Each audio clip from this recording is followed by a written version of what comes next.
각종 자재값이 오르며 지역 중소제조업체 시름이 깊어지고 있습니다. 생산비는 늘고 있지만 실제 납품 대금에는 반영하기 어려운 게 현실인데요.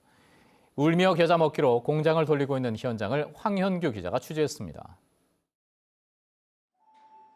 부산의 한 인쇄업체, 학생들이 사용할 교재를 찍어내고 있습니다.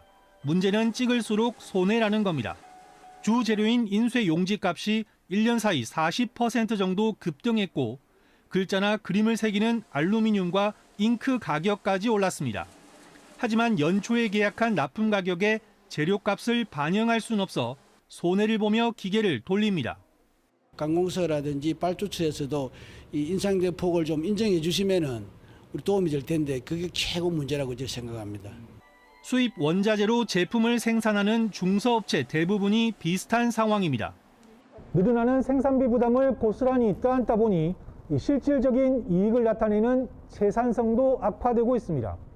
부산 기업의 채산성 지표가 지난 8월 큰 폭으로 떨어진 뒤 지난달엔 올해 들어 가장 낮았습니다. 특히 지역 주력 산업의 어려움이 더해지고 있습니다. 자동차 부품업계의 경우 비철 금속과 플라스틱, 화학 제품 등 주요 자재값이 40에서 60%가량 뛰었습니다. 하지만 자재값이 이렇게 올라도 원청에서 납품가에 반영하는 건 5% 정도라 신규 물량을 받아도 걱정입니다.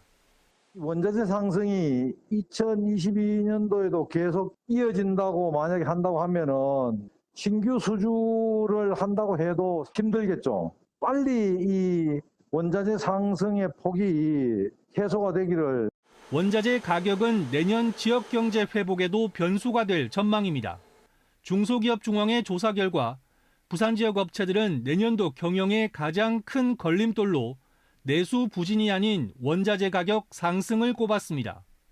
중소기업계는 생산한 제품을 제값에 팔 수 있게 납품 단가 연동제 도입과 대기업과의 상생 방안 등 대책 마련을 정부에 호소하고 있습니다. KBS 뉴스 황현규입니다.